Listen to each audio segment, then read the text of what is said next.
I know I've made a lot of mistakes, but I've done some good things along the way. I always wanted to be in a rock band, but I wanted to sing like a soul singer. We all do the best with what we have. Songs are like signposts in my life. I'm not running out of inspiration. As a teenager, I didn't really think about anything. I was just stumbling around trying to find something.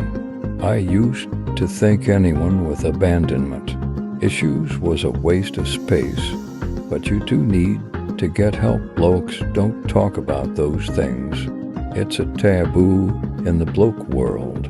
If there was one thing I tried to instill in my children as they were growing up, it was that you get nothing for nothing. You have to work hard to get any rewards. That applies in music or whatever you choose to do. The same goes in relationships. You will only get back what you put in. I don't want to become a laid-back artist by any stretch of the imagination. I wouldn't give Peter Dutton any of my time.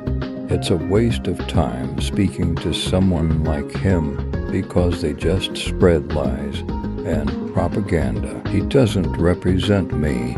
He doesn't care about people. And I wouldn't give him the time of day to tell you the truth. I never take for granted how great Australia is and how well I have been treated here. So thank you for this chance at making a good life. The best times in Cold Chisel were when we were all in the back of the car together, us against the world. For a long time, it was all about chart position. If my record doesn't come in at no. 1, I'm a failure. I cared too much about what people thought of me, and that was symptomatic of the trauma from my childhood.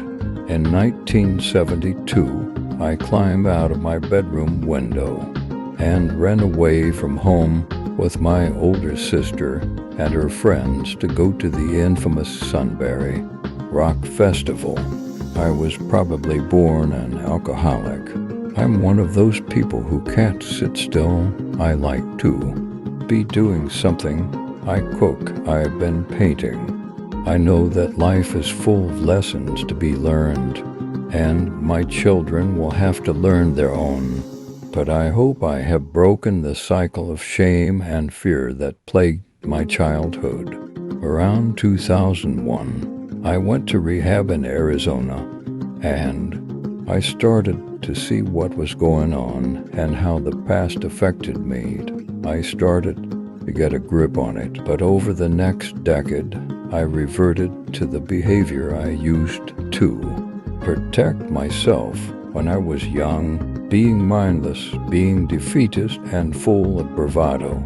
You see politicians talking about negative gearing or tax on your second home. Most people I knew growing up couldn't afford the rent, let alone buying a house or a second house.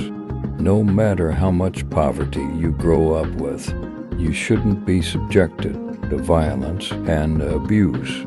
We still had all our problems growing up as a struggling immigrant family, but Australia was like a breath of fresh air, literally. Playing on grass, having good schools, trees. I didn't even know trees where I'd come from. So from the day I got here, I've loved Australia. Jim Swan was my father, but Reg Barnes was my dad. Partners fall in and out of love, but they still need each other. Don't take your friends for granted or that everyone is going to be okay. When you get behind with the tax department, it's very difficult to catch up. I learned that the public and the press don't need to know everything about you, or they might turn on you. I think I got stamina from my dad, although he didn't have a lot of drive. My childhood in Adelaide was filled with sport. I played soccer from morning until night. I find that cooking is relaxing and makes me feel at home. Politicians have been spreading fear, saying, if we're letting in refugees, we're letting in terrorists. It's not the truth. We've got to recognize the difference between terrorism and people who are refugees, people who are struggling.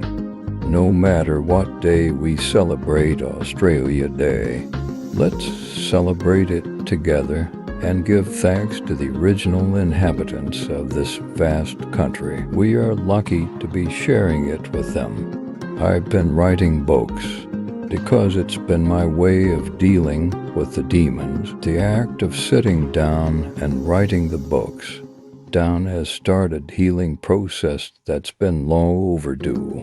There's something about the energy and the expectations that an audience projects at you. I get up on stage and work, and there's chaos all around me. Then I'll shut my eyes and boom, I slot into the zone. It's like the eye of the hurricane. Everything is easy, and I'm capable of doing things I didn't know I was. Working Class Man is my second memoir, and is a continuation of my story from where Working Class Boy left off. The book is really an attempt at explaining the impact of my childhood on myself and the ones I loved as an adult. If anything, I label myself as sort of Buddhist. My wife Jane is Buddhist. I think it's criminal the way poverty is allowed to flourish. It's one of the beautiful things about Australia that people do get to share this life here away from trouble. My mom and dad came from lower working class Glasgow, which was tough, literally.